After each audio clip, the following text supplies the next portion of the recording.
दोस्तों, हम सब बचपन में ऐसे ही अपने दोस्तों या फैमिली के साथ ये बात करते थे कि अगर मेरे पास इतना पैसा होता तो मैं घर लेता या गाड़ी लेता। या आपका दोस्त कहता कि वो इन पैसों से पूरी दुनिया घूमता, और आपका एक और दोस्त कहता कि भाई मैं तो इन पैसों को कहीं खर्च ही नहीं करता बल्कि इसे इन्वेस्ट करता ताकि मुझे फ्यूचर में इससे और पैसा मिले, जिसे हम सब एक समझदार आदमी मानते थे। ऐसा मेरे साथ स्कूल में बहुत होता था, जहाँ मैं अपने दोस्तों के साथ मिलकर प्लान्स बनाता था कि अगर मेरे पास इतने पैसे हो गए तो उसमें से मैं इतने पैसे इन्वेस्ट करूंगा और इतने खर्च। पर आज मान लेते हैं कि आपके और आपके दोस्त के पास 5 साल पहले यानी कि साल 2017 में 5 लाख रुपए थे और आप दोनों इसे ग्रो करना चाहते थे। जहां आपका दोस्त इसे निफ्टी 50 इंडेक्स में इन्वेस्ट करता है, जहां उसका पैसा इंडिया की टॉप 50 कंपनीज में जाकर इन्वेस्ट होता है। पर आप थोड़ी सी रिसर्च करके इंडिया की सबसे बड़ी पेंट्स की कंपनी एशियन पेंट्स में अपने 5 लाख रुपए को इन्वेस्ट करते हो, तो क्या आप गेस कर सकते हो कि किसका डिसीजन ज्यादा सही है? अब ज्यादातर लोग सोच रहे होंगे कि जिसने निफ्टी 50 में इन्वेस्ट करा वो ज्यादा समझदार है,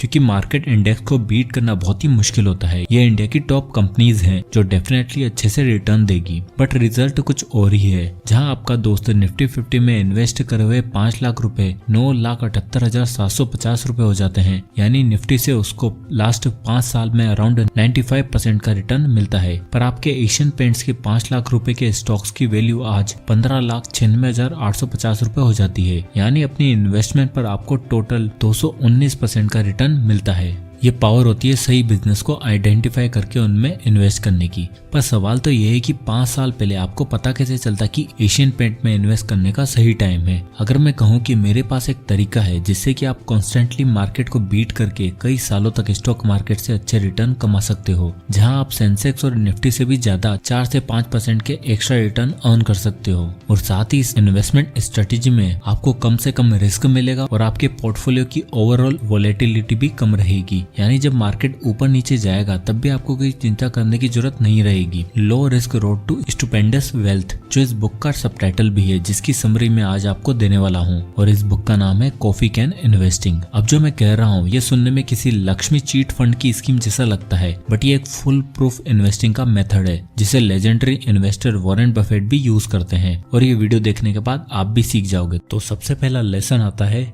history behind coffee can investing. Coffee can investing का मेथड कोई नई स्कीम नहीं है, इसकी कहानी बहुत ही पुरानी है। पहले के टाइम पर जब लोग बैंक्स को इजीली एक्सेस नहीं कर सकते थे क्योंकि वो नंबर में बहुत ही कम थे और लोगों के घर से बहुत ही दूर, हर कोई बैंक नहीं जा सकता था, इसलिए लोग अपने पैसे को सेफ रखने के लिए एक कॉफी कैन में जमा करके अपने घर में छुपा के रखते थे। रॉबर्ट किर्बी नाम के एक आदमी ने सबसे पहले इस पैटर्न को ईयर 1965 में ऑब्जर्व किया। रॉबर्ट उस टाइम कैपिटल गार्डियन ट्रस्ट में एक फाइनेंशियल एडवाइजर की जॉब कर रहे थे, जहां उनका मेन काम वेल्दी लोगों को फाइनेंशियल एडवाइस देना था कि उन्हें अपने पैसे कहां पर इन्वेस्ट करने चाहिए, किस स्टॉक को खरीदना चाहिए और किसे बेचना चाहिए। एक दिन उनके एक क्लाइंट की डेथ हो गई थी। उनका वो क्लाइंट उनकी कंपनी से एडवाइस लेकर अपनी वाइफ के पोर्टफोलियो को बिल्ड करता था, और डेथ के बाद उनकी वाइफ रॉबर्ट के पास अपना पोर्टफोलियो लेकर आई, जहां वो अपनी इन्वेस्टमेंट में से कुछ अमाउंट को कैश आउट करना चाहती थी। उनके पोर्टफोलियो की स्टडी करते हुए रॉबर्ट ने कुछ ऐसा नोटिस करा जिससे उनके होश उड़ गए। उन्होंने देखा कि उनके हस्बैंड उनकी कंपनी से फाइनेंशियल एडवाइस लेते थे, और जहां उन्हें जब इन्वेस्ट करने के लिए कहा जाता था तो वो उस टाइम पर तुरंत अपने सेव किए हुए $5,000 उस शेयर में इन्वेस्ट कर देते थे। बट जैसे ही उन्हें किसी स्टॉक्स को सेल करने के लिए कहा जाता था तो वो उस एडवाइस को रिजेक्ट कर देते थे, जिसकी वजह से उन्होंने अपनी पूरी लाइफ में सिर्फ इन्वेस्ट करा और किसी भी स्टॉक्स को सेल नहीं करा। और जब रॉबर्ट ने उनके हस्बैंड के पोर्टफोलियो को एनालाइज किया तो उन्हें पता चला कि यहाँ पर परेटो प्रिंसिपल का यूज किया गया है, जहाँ उनकी 80% वेल्थ का रीजन सिर्फ उनके 20% इन्वेस्टमेंट था। यानी उनके पोर्टफोलियो ने कुछ ऐसी कंपनीज ने बहुत एवरेज परफॉर्म करा था,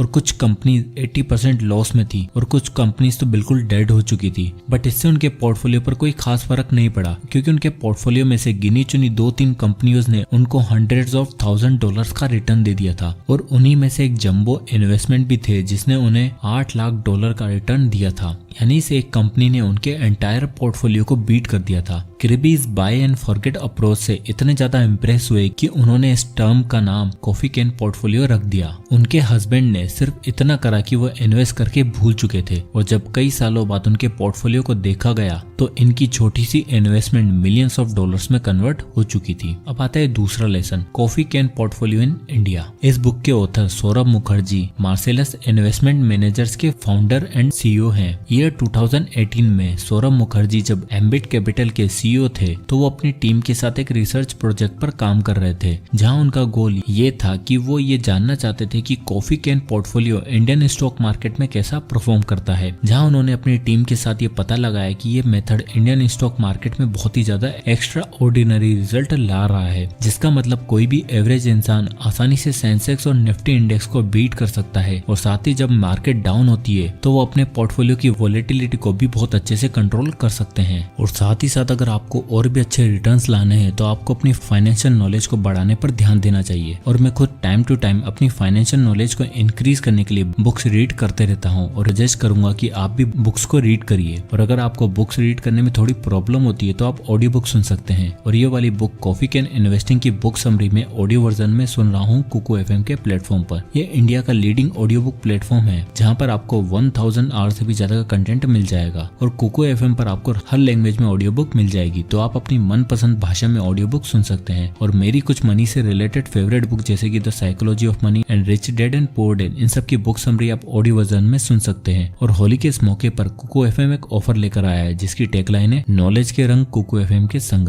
इसमें आपको 50% का ऑफ मिलेगा अगर आप कूपन कोड होली50 का इस्तेमाल करेंगे। और 50% ऑफ का मतलब आपके एक साल की कॉस्ट केवल 199 रुपीज ही पड़ेगी। और ये ऑफर केवल 20 मार्च तक ही वैलिड है, इसलिए 20 मार्च से पहले नीचे दिए हुए डिस्क्रिप्शन लिंक से इस ऐप को डाउनलोड करना ना भूलें। अब आता है तीसरा lesson, how to build coffee can portfolio. इस कॉफी कैन इन्वेस्टिंग अप्रोच में आपको कुछ सिंपल फिल्टर्स को यूज करके कुछ चुनिंदा स्टॉक्स को पिक करना है, जिससे आपका पूरा पोर्टफोलियो रेडी हो जाएगा। नाउ इंडियन स्टॉक मार्केट में अराउंड 7000 कंपनीज हैं और आप अपना कॉफी कैन पोर्टफोलियो बिल्ड करने के लिए सिर्फ 12 कंपनीज की जरूरत है। इस कॉफी कैन पोर्टफोलियो के लिए 3 मेजर फिल्टर्स हैं जिन्हें आपको ध्यान रखना चाहिए। पहला है मार्केट कैप। ना ऑथर कहते हैं कि जो कंपनी 100 करोड़ या फिर 1 बिलियन रुपीस से कम के मार्केट कैप की होती हैं, उन्हें आपको अपने पोर्टफोलियो में इंक्लूड नहीं करना चाहिए, क्योंकि छोटी कंपनीज आपको स्टॉक एक्सचेंज लिस्ट होने के लिए कई गलत डेटा प्रोवाइड करती हैं। और एक इन्वेस्टर के लिए इन फाइनेंशियल स्टेटमेंट और एनुअल रिपोर्ट्स पर ट्रस्ट कर पाना बहुत ही मुश्किल हो जाता है। दूसरा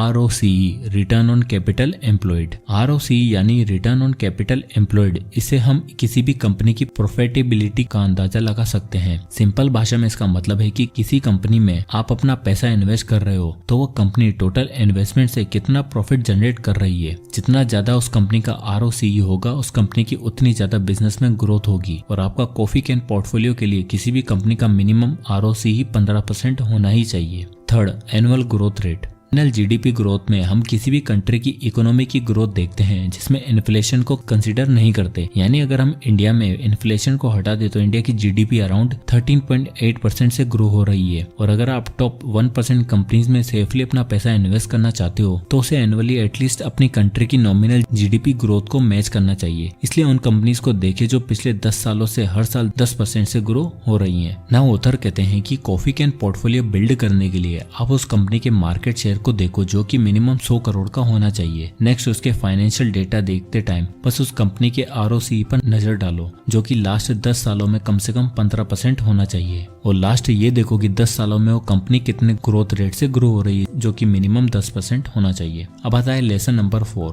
performance of coffee can portfolio since 1991। इन्हीं फिल्टर का यूज करके ऑथर उनकी टीम ने 1991 में एक पोर्टफोलियो को बिल्ड करा, जिसके बाद उनकी करंट वैल्यू से उसको कंपेयर करा, जिससे उन्हें बहुत ही शॉकिंग रिजल्ट मिले। जहां इन गिनी चुनी कंपनीज ने सेंसेक्स को हर पीरियड में बीट कर दिया था। इवन 2008 के ग्लोबल फाइनेंशियल क्राइसिस में भी कॉफी कैन पोर्टफोलियो ने मार्केट को बीट करके अच्छे रिटर्न दिए थे। अब तो आप जान ही गए होंगे कि कॉफी कैन पोर्टफोलियो क्या है, तो आपके दिमाग में ये सवाल जरूर आ रहा होगा, ये इतना सक्सेसफुल कैसे है? वेल, कन्वेंशनल नॉलेज कहती है कि आपको ज्यादा रिटर्न्स कमाने के लिए ज्यादा रिस्क लेना पड़ेगा, but coffee can portfolio in सभी लॉजिकल रीजन के बिना भी आपको 10 से 15% ज्यादा रिटर्न जनरेट करके देता है। अब मैं आपको कुछ रीजन बताऊंगा जिससे ये कॉफी कैन मेथड इतना सक्सेसफुल है। पहला, कंसिस्टेंसी। हम सब ने ये बात सुनी होगी कि कंसिस्टेंसी इज द की, और कॉफी कैन पोर्टफोलियो में जितनी भी कंपनीज है उनका एक कंसिस्टेंट ट्रैक रिकॉर्ड रहा है। उन्होंने लास्ट 10 सालों में 10% की एनुअल ग्रोथ शो करी है और उनका